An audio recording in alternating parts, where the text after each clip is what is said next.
And we're going to begin by searching blendspace. And it's TES, Teach with Blendspace. And just like anything to get started, you're going to have to sign up and follow those instructions. Or you can just press login, and the fastest way to become a part of this is to log in with your Google, and it'll do it automatically. I've got to choose which one I am, so I'm going to choose my old account here. And it's going to, you'll see all the lessons I've created already. So this is what comes up after you log in. And first I just want to show you what blendspace is. Blendspace is a safe way for your children to do research or assignments online where you have pre-chosen and pre-selected the activities and websites that they can go to. So I'm going to go ahead and do, I'm going to view all my lessons here. And I'm going to find one. Some ways you can use it. First of all, if I have some struggling readers and I want them to be successful on accelerated reader, perhaps taking a test, these are the AR levels. And what I did is, as I click here, I went and found read alouds, and I gathered them all up at this level, 4.0 and up. As you can see, I only have one here.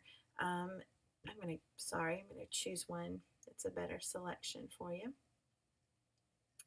I know that I took time here for my readers that were low. They can come in here and they can listen to a book and take a test on that book. And so I've found them and I have them all here, and they can click and it takes them here at this website. They can do everything and never leave this website. So that is one way. You could send books to your children that way. Another thing that I've used this for is if I create my own videos. And one thing that we do in my classroom is something called You Be the Jury. And that's an old book, but I'm not going to play this, but this is me reading this book, and these are the clues and the evidence behind it. So I can personalize my lessons as well and send those to them. And like everything else, there is a library of teachers who've pulled together that you can just search random things. This is one I put together for types of poetry, so let's explore it.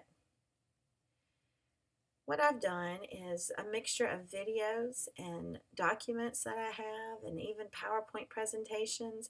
I even have flashcards about the types of poetry.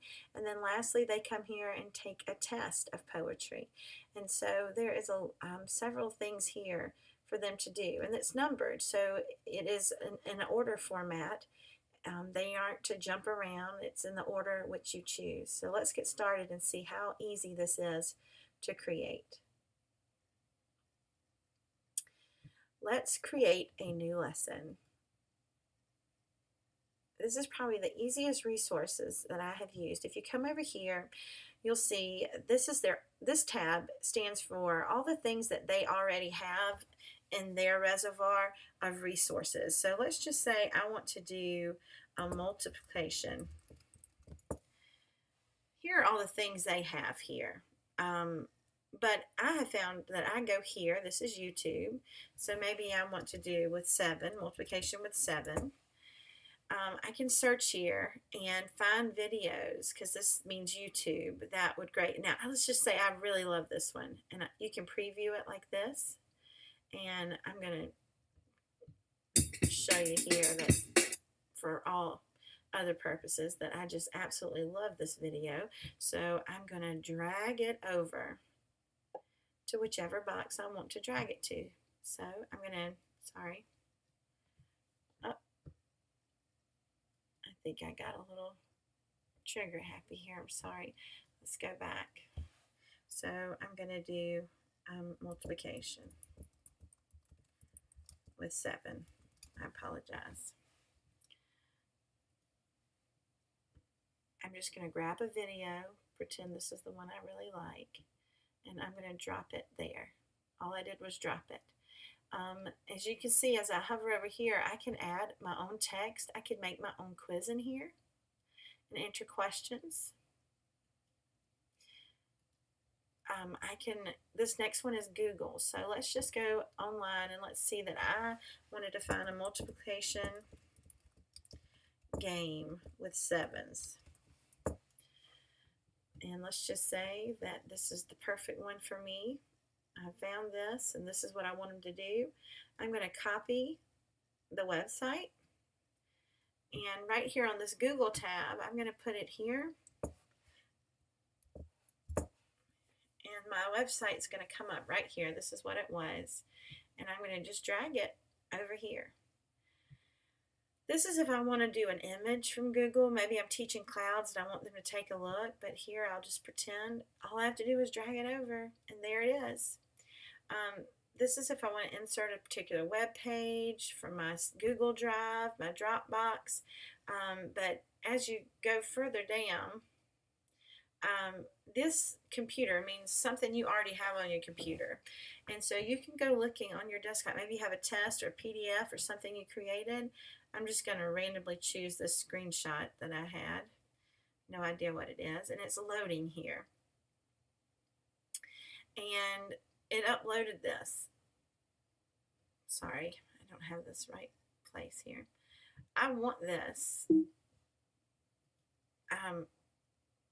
And where that ended up, I'm sorry, I have so many here, is down here on the bottom. So it's already loaded this down here at the bottom. And you just drag it over, and voila, there it is, the PDF I had. Maybe that's not what I want. You know, that red trash can, you can just chunk it and tell them, yep, I want it to go away. You put your title of your lesson, and when you're ready to share, you guessed it, push the share button.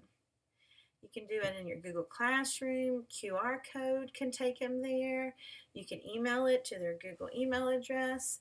You can just simply copy and paste and put it in Google Classroom, which is the most successful thing I've done is when I copy it and paste it, they are able to press it as an interactive link. But this is a really neat way to organize a lesson in a flipped classroom where they're going to do their own investigating. And so I'm just going to go back real quick to show you the lessons library. And this is where you can search for what you're teaching.